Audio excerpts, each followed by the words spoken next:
Hi అండి, అందరికీ నమస్కారం. Welcome to my channel. ఇప్పుడే అందిన వార్త అండి. ఏపీ పెన్షనర్లకి శుభవార్త. పెన్షనర్లకి ప్రత్యేక పథకం అండి. కుటుంబ భద్రతా నిధి అమలు. పూర్తి వివరాలు అయితే ఇప్పుడు వీడియోలో తెలుసుకుందాము. వీడియో ఎక్కడే కానీ స్కిప్ చేయకుండా ఎండ్ వరకు చూడండి. అప్పుడే పూర్తి ఇన్ఫర్మేషన్ అర్థమవుతుంది. అలాగే వీడియోకి ఒక లైక్ చేయండి ఫ్రెండ్స్ ఇక విషయానికి వచ్చినట్లయితే రాష్ట్ర ప్రభుత్వ పెన్షన్ల కోసం కుటుంబ భద్రతా నిధి పథకాన్ని అమలు చేసిందండి. ఇది పెన్షనర్లకు ప్రత్యామ్నాయం మరియు సర్వ సహాయకంగా అయితే పథకంగా ప్రవేశపెట్టబడింది. ఈ పథకం కింద పెన్షనర్ మరియు పెన్షనర్ కుటుంబ సభ్యులు ఆర్థిక సహాయం చెల్లించడానికి ఈ ప్రత్యేక నిధి నుంచి అయితే పెన్షనర్స్ కొరకు ఏర్పాటు చేశారండి ఈ ప్రత్యేక పథకం కోసం. ఇక ఫైనాన్స్ డిపార్ట్మెంట్ ప్రకారం ఆల్ ఇండియా సర్వీస్ పెన్షనర్లకి కూడా ఇది పథకం అనేది వర్తిస్తుందండి. ఒకవేళ పెన్షన్దారుడు 1 సంవత్సరం కాంట్రిబ్యూషన్ చేసి మరణించినట్లయితే బ్రతికున్న పెన్షనర్ యొక్క జీవిత భాగస్వామికి 50,000 రూపాయలు చెల్లించబడుతుంది. ఒకవేళ పెన్షనర్ నామినీకిగా జీవిత భాగస్వామి బ్రతికి ఉండకపోతే చనిపోయినట్లయితే నామినేషన్ చేసి ఉంటే నామినీకి ఇవ్వబడుతుందండి. ఒకవేళ నామినీ కూడా లేకపోతే చట్టపరంగా వారసులకైతే అమౌంట్ 50,000 రూపాయలు అయితే అందజేయబడుతుందండి. అయితే ఎందుకు దరఖాస్తు చేసుకోవాల్సి ఉంటుంది. దీనికోసం పెన్షనర్ ఈ స్కీమ్కి ఆప్షన్ అయితే ఇవ్వాలి. 1 సంవత్సరం పాటు సబ్స్క్రిప్షన్ చెల్లించిన తర్వాత అయితే వారికి ఈ పథకం యొక్క ప్రయోజనాలకు అర్హులవుతారండి. పెన్షనర్లు తమ సబ్స్క్రిప్షన్ గడువు ముగిసే వరకు నెలవారీ సభ్యత్వాన్ని అయితే చెల్లిస్తూ ఉండాలండి.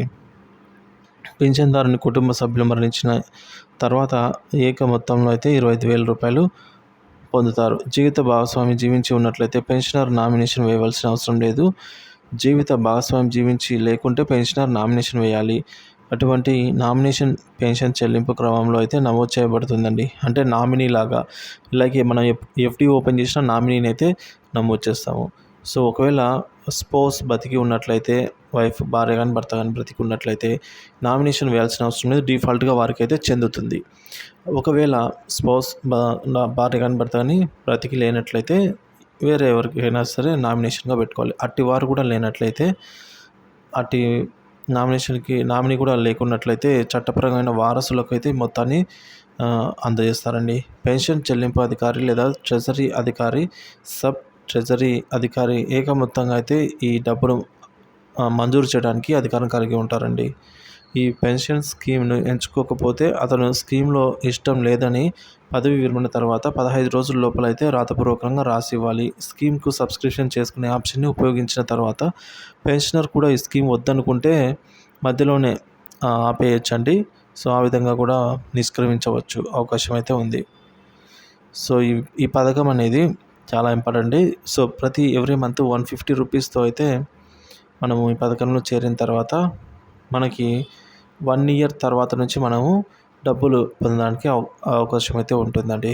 50,000 రూపాయలు అయితే రావడం జరుగుతుంది.